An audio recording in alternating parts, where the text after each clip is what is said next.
Bismillahirrahmanirrahim. Assalamualaikum warahmatullahi wabarakatuh. Amsayna ala fitratil Islam wa kalimatil ikhlas wa ala dini nabiyina Muhammad sallallahu alaihi wasallam wa ala millati abina Ibrahim hanifa wa makana minal musyrikin.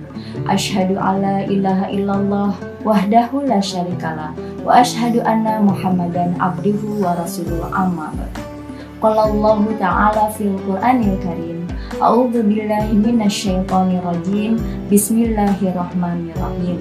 Ya ayyuhalladzina amanu kutiba alaikumusiyam kama kutiba alal ladzina min qablikum la'allakum tattaqun. Shadaqallahul adzim. Sahabat PKS yang dirahmati Allah, di dalam surat Al-Baqarah ayat 183 ini, Allah memerintahkan kepada kita untuk melaksanakan ibadah puasa di bulan Ramadan supaya kita menjadi hamba Allah yang bertakwa. Kalau boleh saya ibaratkan, ibadah puasa di bulan Ramadan ini menjadi fenomena di dalam pendidikan, maka bulan Ramadan ini sama seperti sekolah unggulan yang di dalamnya terdapat proses pembentukan pribadi-pribadi manusia yang unggul untuk melahirkan generasi-generasi yang Islami. Banyak sekali di dalam ayat Al-Quran, di antara yang di dalam surat Al-Baqarah ayat 197, ini tentang ibadah haji. Di akhir kalimat ayat ini dikatakan, وَتَزَوَّدُوا فَإِنَّ خَيْرَ الزَّادِ التَّقْوَى وَاتَّقُونِ يَا أُولِي الْأَلْبَابِ. Bertakwalah kalian, sesungguhnya berbekalah kalian, sesungguhnya perbekalan yang paling baik itu adalah takwa. Maka bertakwalah kalian, wahai ulil albab. Siapakah ulil albab? Ulil albab itu adalah orang yang mempunyai akal sehat, yang senantiasa berpikir.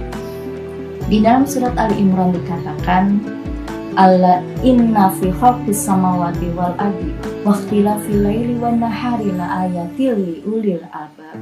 Di dalam penciptaan langit dan bumi dan pergantian malam dan siang terdapat tanda-tanda kekuasaan Allah bagi orang-orang yang berfikir.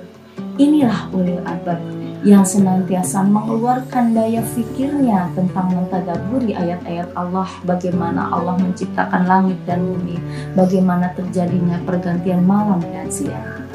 Ulil albab identik dengan orang-orang yang bertakwa. Berarti orang-orang yang bertakwa ini mempunyai kecerdasan intelektual. Di samping itu juga orang-orang yang bertakwa itu adalah mereka yang mampu secara finansial. Di samping itu, mereka juga senantiasa berzikir mengingat Allah baik di waktu berdiri, duduk, ataupun berbaring. Di dalam surat Ali Imran ayat 191-nya dikatakan, Alladzina yazkurunallaha qiyaman wa qu'udan wa 'ala junubihim wa yatafakkaruna fi khalqis samawati wal ardi rabbana ma khalaqta hadza batila subhanaka faqina adzabannar. Mereka senantiasa mengingat Allah di waktu berdiri, mengingat Allah di waktu duduk, mengingat Allah di waktu berbaring, dan seraya mereka berkata, Ya Allah, semua yang Engkau ciptakan ini tidak ada yang sia-sia, maka lindungilah kami dari siksa api. Ulil albab senantiasa selain memikirkan keagungan Allah, keesaan Allah, mereka juga senantiasa berzikir mengingat Allah dan meminta agar dijauhkan dari siksa api neraka. Kemudian orang-orang yang bertakwa juga mereka mampu secara finansial, secara duniawi. Kenapa? Karena kita lihat di dalam surat Al-Baqarah ayat 133 dikatakan di situ, A'udzubillahi minasyaitonir rajim. Bismillahirrahmanirrahim. Wasari'u ila magfiratin min rabbikum wa jannatin arduhas samawati wal ardu uiddat lil muttaqin. Dikatakan, dan bersegeralah engkau pada ampunan Allah yang luasnya seluas langit dan bumi bagi orang-orang yang bertakwa. Siapa orang yang bertakwa?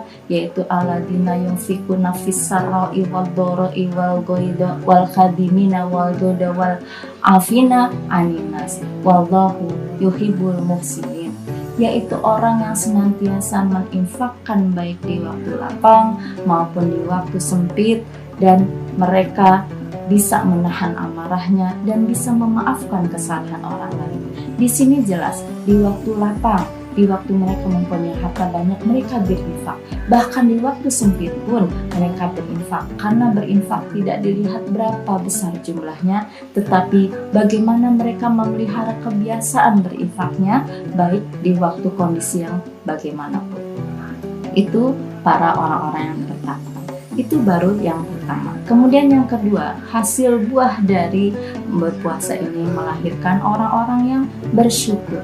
Di dalam surat Al-Baqarah ayat 185 dikatakan bahwa Allah memerintah kita untuk melaksanakan ibadah puasa supaya kita menjadi hamba-hamba Allah yang bersyukur.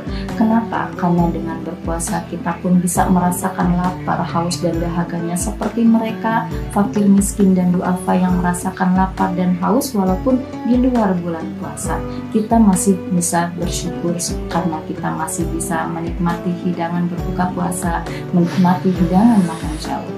Kemudian yang ketiga, buah hasil dari berpuasa, kita bisa menjadikan pribadi kita pribadi yang ar-rasyid, yaitu pribadi yang teguh pada kebenaran.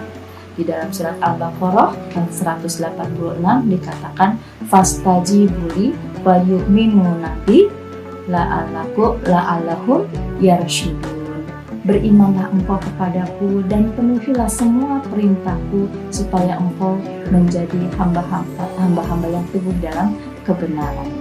Nah, di sini kita lihat ar-rasyid itu adalah hamba-hamba yang teguh dalam kebenaran. Dia senantiasa istiqomah, amanah, jujur. Dia senantiasa berada di dalam kebenaran. Nah, kalau kita bisa tarik kesimpulan bahwa hasil dari berpuasa itu melahirkan orang yang bertakwa, melahirkan orang yang senantiasa bersyukur, melahirkan orang yang senantiasa berada di dalam kebenaran. Wallahu a'lam bishawab. Hanya itu yang bisa saya sampaikan. Ini ibadah puasa melahirkan generasi-generasi yang Islami. Mohon maaf apabila ada kata yang salah datangnya dari lisan saya sendiri, yang baik datangnya dari Allah. Selamat menunaikan ibadah puasa. Wassalamualaikum warahmatullahi wabarakatuh.